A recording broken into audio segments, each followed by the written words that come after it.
Louis Vogel pour le groupe Les Indépendants pour 5 minutes. Mes chers collègues, s'il vous plaît, Monsieur Temal.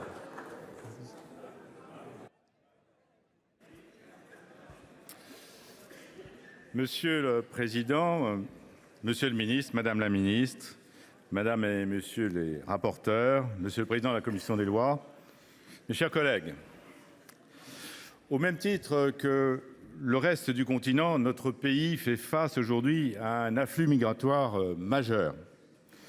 Nos partenaires européens ont pris diverses mesures pour y faire face. La Finlande a fermé sa frontière russe. Le Danemark a envisagé de renvoyer ses migrants au Rwanda. Il faut dire que la Turquie, la Biélorussie et la Russie n'hésitent pas à employer les flux migratoires comme arme géopolitique contre l'Europe. Nos concitoyens sont 71% à considérer que l'immigration est trop importante en France. Dans ces conditions, nous devions légiférer. Il fallait mettre un terme au détournement manifeste de notre droit, comme l'a rappelé le président de la Commission des lois, mettre en œuvre une immigration choisie sur la base de quotas et reconduire à la frontière ceux qui n'ont pas leur place dans notre pays. Nous nous réjouissons au groupe des Indépendants que la commission mixte paritaire soit parvenue à un accord. L'équilibre général du texte issu du Sénat a été respecté. Il oriente notre pays vers une immigration choisie. Le Parlement a fait ce choix en précisant d'abord ce qu'il voulait. Un flux d'immigration mieux contrôlé, notamment à travers l'instauration de quotas. Le texte sur lequel nous allons voter rappelle également un principe fondamental. Le communautarisme n'a pas sa place dans notre pays. La finalité de l'immigration est l'intégration.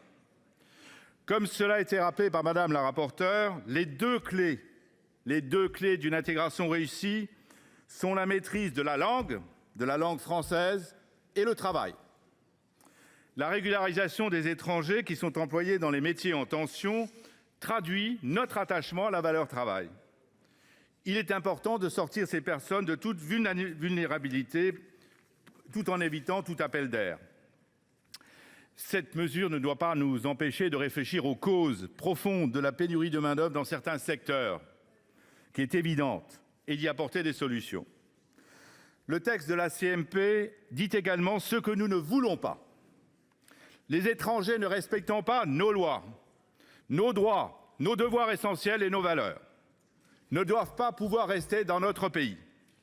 De trop nombreuses dispositions empêchaient leur éloignement, tandis que des délits et des crimes continuaient d'être commis par ces mêmes personnes. Nos concitoyens ne peuvent plus l'accepter et il était grand temps d'y remédier. La maîtrise des flux migratoires ne pourra toutefois être tout à fait efficace qu'à la condition d'être accompagnée de règles européennes efficaces. La liberté de circulation au sein de l'espace Schengen implique nécessairement un contrôle strict aux frontières de l'Union. L'ensemble des citoyens de l'Union européenne nourrissent de fortes attentes dans l'optique de l'adoption prochaine du pacte Asile et Migration. L'Union européenne doit, elle aussi, faire preuve de son efficacité et ne pas prêter le flanc aux critiques. Comme tous les Européens, nos concitoyens ne peuvent plus accepter une immigration subie. La politique doit relever le défi migratoire avec justice et fermeté. Sans attendre le nouveau paquet législatif européen, le groupe Les Indépendants votera en faveur de l'adoption de ce texte. Merci. La parole est à présent.